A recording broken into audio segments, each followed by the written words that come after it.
Welcome back to another Diablo 4 video, and we have some interesting news in the world of Sanctuary today.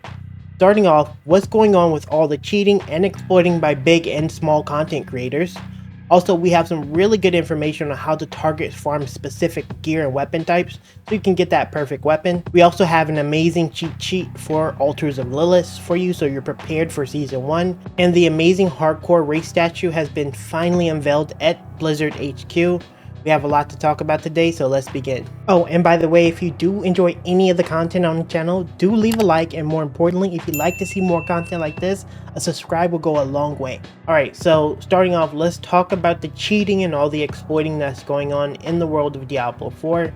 And if you've been around the internet for the last 4 days or so, there has been a mountain of creators who are, in a lot of cases, straight up showcasing exploits in Diablo, farming exploits, digital glitch exploits, just pretty much everything that has to do with exploits, and honestly is getting out of hand. At some point I was basically going on the YouTubes and checking all the content, because as a content creator a lot of my inspiration comes from just seeing what's going on in the world of Diablo 4, checking information and stuff like that. Now what's really heartbreaking about this whole situation is I was recently checking out some of the creators, and one of them was very small. He has like 2,000 subscribers, and he started posting exploit videos 2 or 3 days in a row, and when I woke up the next day he had a total of 7,000 subscribers purely from showcasing exploits and glitches in the game. Now to put that in perspective, I have pulled over 500,000 views in the last 30 days, and I've gotten a total of 500 subscribers since doing so, maybe closer to 600. But it really is, from a creator perspective, so demoralizing when you put so many videos out, and I optimize my SEO, really good thumbnails, all that good stuff, and I get 500 subscribers, and this guy is just showcasing cheats and exploits and get 5,000 subscribers in 2 or 3 days on top of my 30 days to get 600. Now that's not a you guys problem. I mean, some of you probably just don't subscribe to my channel for whatever reason while you do watch. What gets me about the whole situation is it's just so weird to see the Diablo 4 community so positive in terms of response to the channel. So many likes, a good amount of dislikes I will argue, but so much subscribing, because subscribing actually helps the channel so much. Like, it's one of the biggest things you can do to help a creator. And you go over there and you see him get 5,000 subscribers for cheating and exploiting, and then you come to my channel and I get like 2 or 3 for making videos, and man, it really shatters my soul. But at the end of the day, it is what it is. Very likely he's gonna get banned and cheat, you know, for cheating and stuff. But it's unfortunate to see just how well the community responds to cheaters compared to how much they respond to players and creators who create like really good content. I'm not the best, I'm not trying to say I am, and Diablo 4 is getting a lot of traction, but yeah, very heartbreaking, very uninspiring to say the least. While we're on the subject of cheating, check out this amazing cheat sheet for the Altars of Lilith. This post reads, Altars of Lilith 160 location compilation, all routes at 1. We've created a total of 160 locations in the 5 Altars of Lilith regions, all connected to the starting town.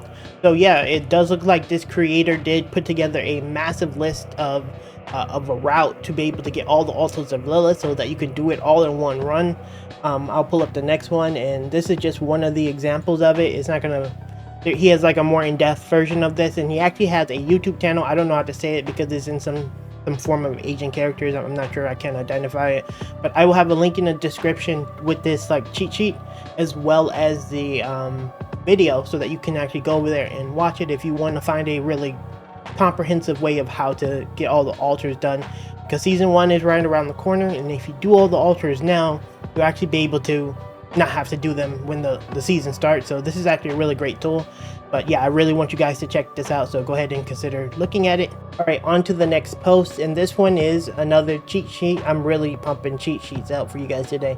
But anyway, this one has 1,400 upvotes, and according to Maxroll, Different monsters have different drops. I couldn't find an easy way to see which had what monster, so I compiled a list. If you find it helpful, upvote so more can see it, and check out this list. I'm gonna have a blown up version of it, but basically this showcases where you can find all the different gear. So for example, if you wanted to find daggers and maces, you can go to Mallwood, Mornfield, Lightwatch, these different locations that have more targeted loot specific drops, so that you can maybe find them.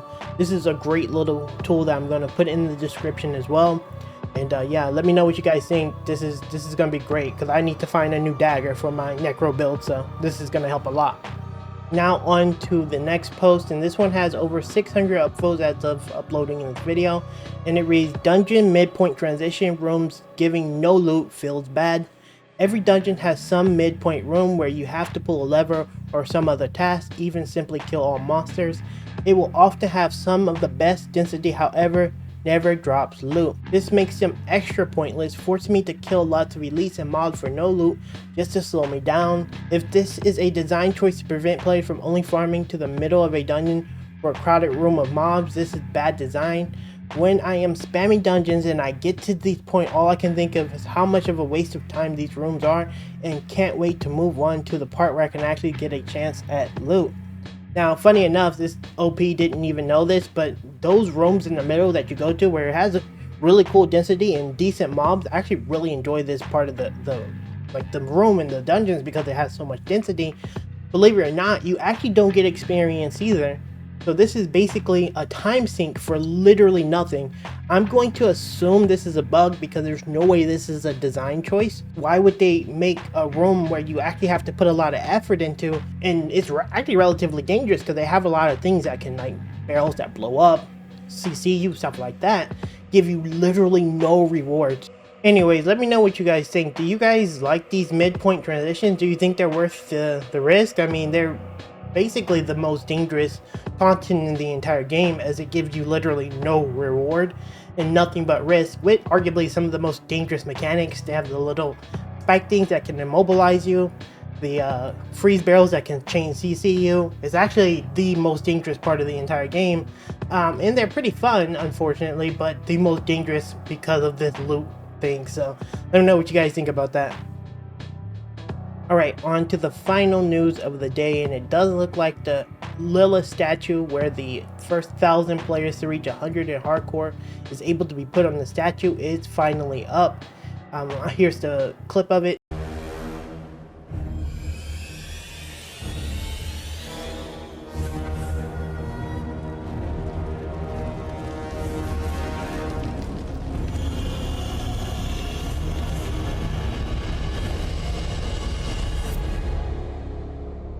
And yeah, I think this is really cool. You know, there was a lot of players that were putting a lot of effort into this, including me.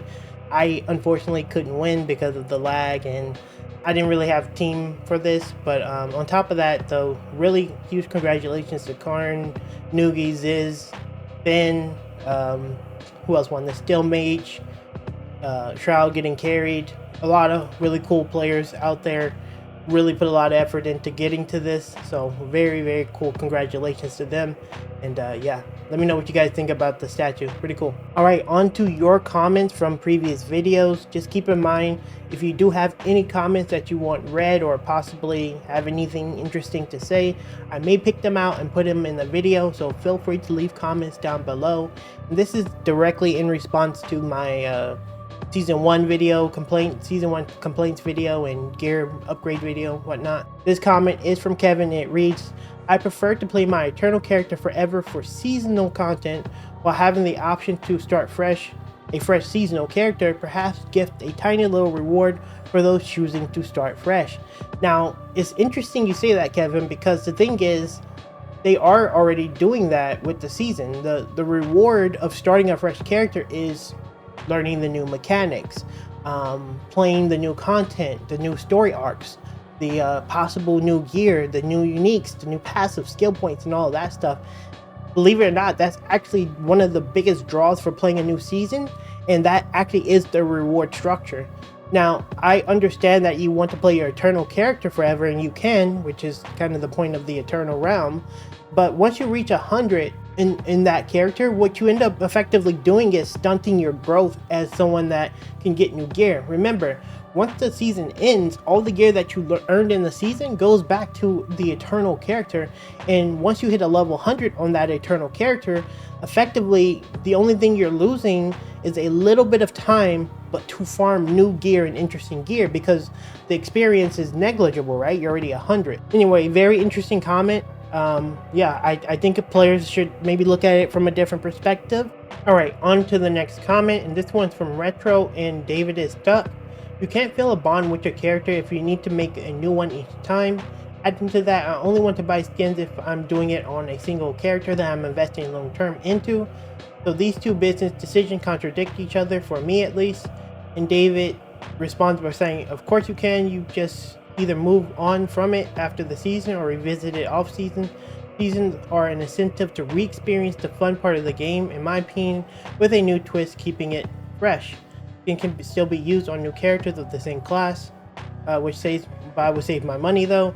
And yeah, Retro, you can actually, all your skins are not tied behind a season or whatever. Like, if you get a skin for a Necromancer in the season, you can actually bring it to your Eternal character and use it. And also, you gotta look at it from a different perspective, because a ton of players look at it from a leveling perspective, and that's not the purpose. Like, once you reach 100 on your Eternal character, leveling means nothing for that character anymore, and it purely becomes a gear-based character, and that's your only improvements. So if you are playing the new season and you get really cool new unique gear, unique legendary gear, aspect stuff that is not available to your Eternal Realm character, you actually effectively end up stunting your growth for your character, because levels is only so much power and there's only so much that you're going to be able to level. But getting new gear, talents, and acquiring completely new stuff is only going to be tied behind the season. So effectively, by choosing not to participate in the season, you actually stunt your growth of your character without really realizing it. But yes, David, great explanation, but Retro, you should really consider giving the season a go. All I gotta say is I really encourage players to think of it beyond the leveling experience, because you're kind of missing the entire point of a season when you think of it purely from a level perspective. Remember, there is a cap on the level that your Eternal character can ever reach. And once you meet that cap, you have a very linear way of scaling your character in a meaningful way. And seasons really help with that. Alright, on to the next comment. This one is from 8limbs18. I understand how PoE work, however it'd be nice to at least have 3 months with our characters. At least they're shifting into the first season, they're too quickly.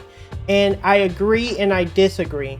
First off, I do understand this. This was something I figured would be a lot of the conversation a couple of weeks ago when the game actually launched, because of the fact that season 1 was coming. For those of you who are not aware, PoE doesn't typically launch a season so rapidly comparatively, and believe it or not, Diablo is following that map model in terms of the seasons. I mean, Diablo's done seasons before as well, but I'm just saying, in the way that the seasons are going to be structured with like really heavy mechanics and changes and uniques and stuff, I usually use PoE as an example. Anyway, usually there is a reasonable downtime. You have months in which you play, and then you move on maybe a month or two where you're not actually playing because you put a lot of time into it. A new season comes in with some downtime in between, and then you're reinvigorated to start the new season with the new mechanics and gear. But Diablo 4 unfortunately just launched, and they need to get into that seasonal rotation, so you're actually experiencing a little bit of shell shock where you're just invested in a character for like a week or two, 3 weeks, wherever week we're in, and then you're instantly having to make a new character. Now, for me, obviously, I'm used to this system, so it doesn't bother me at all, and it actually kind of encourages me to play. But a lot of you are experiencing a lot of shell shock, and that's because of this design. It's going to get easier next league, and if you guys stick with it and actually give it a try, you're going to actually love the system. I guarantee you, the majority of you will. But yeah, I definitely understand where you're coming from, but yeah, you guys gotta see how it runs. I'm sure you're gonna love it. Alright, on to the final comment of the day, and this one's by our very reoccurring commenter, Star. Don't know what to say, but the game has many issues. Needs a serious overhaul of loot drops and the way skills work, and they don't work very well. Everyone is doing copy paste builds and skills just to do the best damage, and everyone does the same thing. That is boring. Some skills just is not good enough to even use.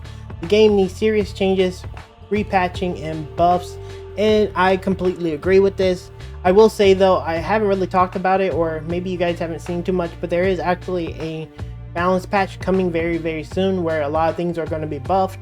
But yeah, this is one thing I very much notice a lot of. If any of you are Necromancer players, a lot of you may be playing the Bone build. I'm playing Blood Surge, and it is a massive disparity in how well they perform. And a lot of this has to do with the way the damage buckets work. Obviously, stats, vulnerability, crit scaling, some other scaling mechanics are more valuable than flat damage. And then you have skills like Bone, all the Bone skills that have exclusive Bone skills that scale crit damage on top of crit damage that you can put flat on your gear.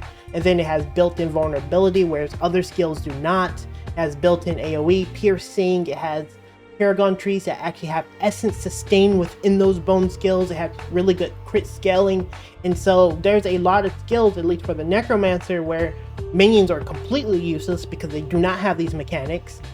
Blood Surge have overpower, but it's very niche and hard to scale it.